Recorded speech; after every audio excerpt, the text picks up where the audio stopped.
हमारे मुख्य वक्ता परम आदरणीय माननीय रश्मि कुशवाहा जी, आज के कार्यक्रम की हमारी मुख्य वक्ता, चीफ स्पीकर और सम्राट अशोक क्लब में एक जान फूंकने का काम करती है, एक नई ऊर्जा देने का काम करती है। नारी शक्ति की प्रतीक हमारी बहन आदरणीय माननीय रश्मि कुशवाहा जी के लिए एक बार जोरदार ताली बजाएंगे आप सभी लोग। मैंने पहले भी कहा है कि आप लोग ताली बजाने में कंजूसी न करें। माननीय रश्मि कुशवाहा जी।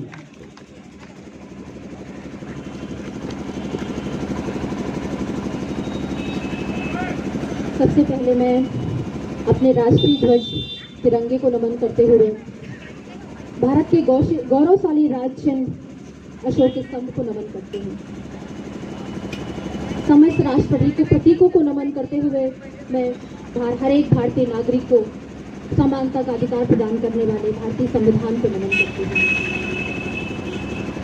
भारत की एकता और अखंडता के प्रतीक महान मानवतावादी शासक सम्राट अशोक महान को नमन करते हुए मैं भारत की सीमा पर तैनात वीर सैनिकों और इस धरती पर, इस भारत की धरती को की सुरक्षा करते हुए जो हमारे जवान शहीद हुए हैं उनको नमस्कार करती हूँ।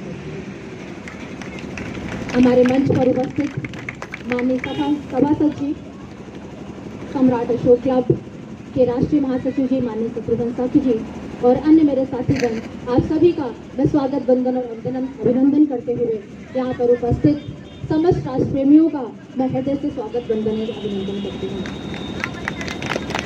आज की जन चेतना यात्रा में आप लोगों ने जो अपना अमूल्य समय दिया है, इसको देखकर ये साबित होता है कि कहीं ना कहीं आज भी इस देश में राष्ट्रीयता को जिंदा रखने वाले लोग अभी भी मौजूद हैं।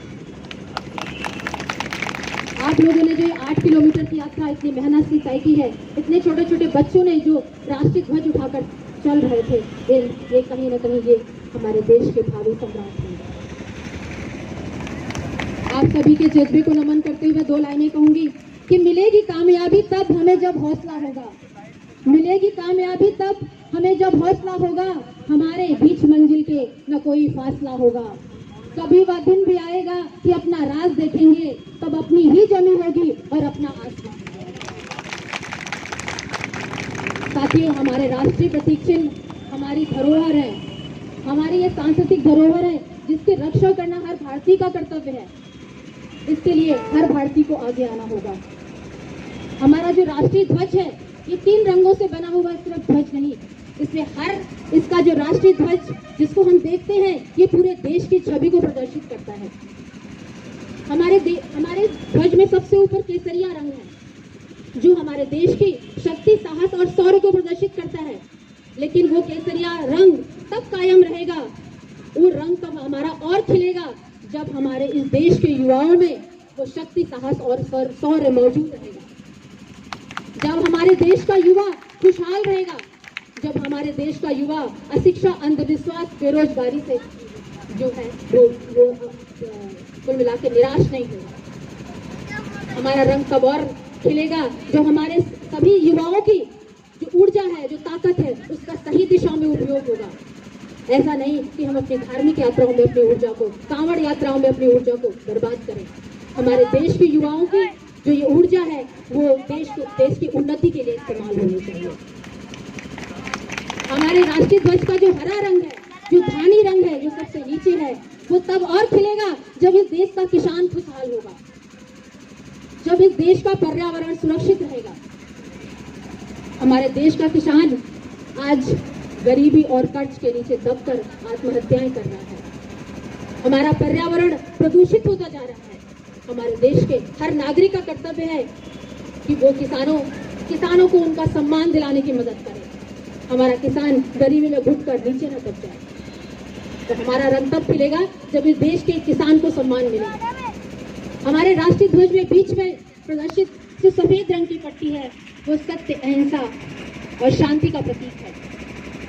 वो तब खिलेगी, तब आपका सफेद रंग आगे आएगा जब हमारे देश के लोग सही अहिंसा, तथागत गौतम बुद्ध के अहिंसा और शांति के संदेशों पर चलेंगे। सम्राट अशोक महान का वो चक्र, नीले रंग का चक्र, जो लोक कल्याणकारी राज्य की वो 24 सूत्र हैं जिनको जो किसी देश के लिए आवश्यक हैं, तभी वो देश जो है वो उन्नति और प्रगति कर सकता है। अगर हम अपने राष्ट्रीय ध्वज का सम्मान करते हैं तो उसमें जो देश की मूल छवि प्रदर्शित की गई है उसी देश की मूल छवि को हमें बनाए रखना है। उसके लिए चाहे हमें जान तक की बाजी लगानी है।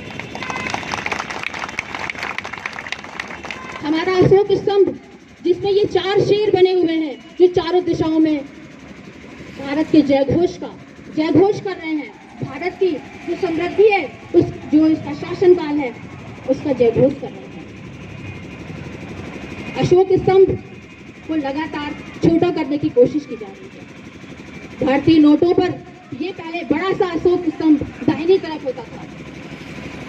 1995 में आरबीआई और गवर्नमेंट ने मिलकर के अशोक स्तंभ को दाहिनी तरफ से बाईं तरफ शिफ्ट कर दिया और महात्मा गांधी की एक बड़ी सी तस्वीर बीच में लगा दी। इसके बाद में जब वर्तमान सरकार ने दोबारा नोटों को बनाया तो उसमें अशोक स्तंभ को बाईं तरफ शिफ्ट कर दिया, दाहिनी तरफ शिफ्ट कर दिया और महात्मा गांधी की तस्वीर बीच में लगा दी। तो हम देख रहे हैं कि लगातार अशोक स्तंभ का आकार छोटा होता जा रहा है, जो हमारे देश की समृद्धि का जयघोष करता है, जो हमारे देश की समृद्धि की शान है, जो हमारे तो उसको हमें उसकी रक्षा के लिए, उसके सम्मान के लिए हमें आगे आना चाहिए। बहुत ज़्यादा ना समय लेते हुए मैं बहुत कम शब्दों में अपनी बात खत्म करना चाहती हूँ कि कोशिशें जारी रहें, तूफानों से घबराना नहीं। कोशिशें जारी रहें, तूफानों से घबराना नहीं। जब तक कि मंजिल ना मिले वो वीर थक जाना नहीं। वो दिन बड़े नजदीक हैं, बस लक्ष्य पर नजरे रहें। जिंदा है तो जिंदा दिखे, बस यूं ही मर जाना नहीं, बस यूं ही मर जाना नहीं। जय भारत, जय संविधान। बहुत बहुत धन्यवाद माननीय रश्मि कुशवाहा जी को। वसूलों पर आ जाए, सिद्धांतों और वसूलों पर आ जाए तो टकराना जरूरी है। अगर जिंदा हो तो जिंदा दिखना जरूरी है।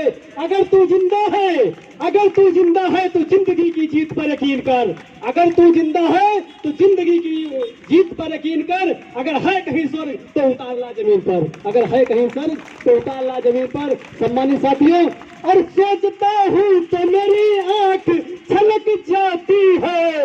वतन से रूह का रिश्ता बड़ा जज्बाती है। वतन से रूह का रिश्ता बड़ा जज्बाती है। सम्मानित साथियों, मैं अपनी वाणी को यही विराम देता हूँ क्योंकि मुझे माननीय मुख्यमंत्री महोदय को सुनना है और मैं बड़ा आदर व सम्मान के साथ में मैं चाहता हूं कि आप सभी लोग अपने स्थान पर खड़े होकर के जोरदार ताली बजा करके मैं जिनको आमंत्रित करना चाह रहा हूं आज के कार्यक्रम के हमारे मुख्य अतिथि हमारे सम्राट अशोक क्लब के राष्ट्रीय महासचिव परम आदरणीय माननीय सतपाल सिंह साक्य जी, जिनकी छांव तले जिन्होंने ABCD टकहरा सिखाने का काम किया। हम लोग उनकी पाठशाला के नर्सरी के स्टूडेंट हैं और आज उनके सामने मंच पर खड़े हैं। हम लोग जो भी तामाचा काठांगा सीखे हैं आप ही की छांव में सीखे हैं। आप हमारे आज प्रिंसिपल हैं, आप हमारे बीच पधारे।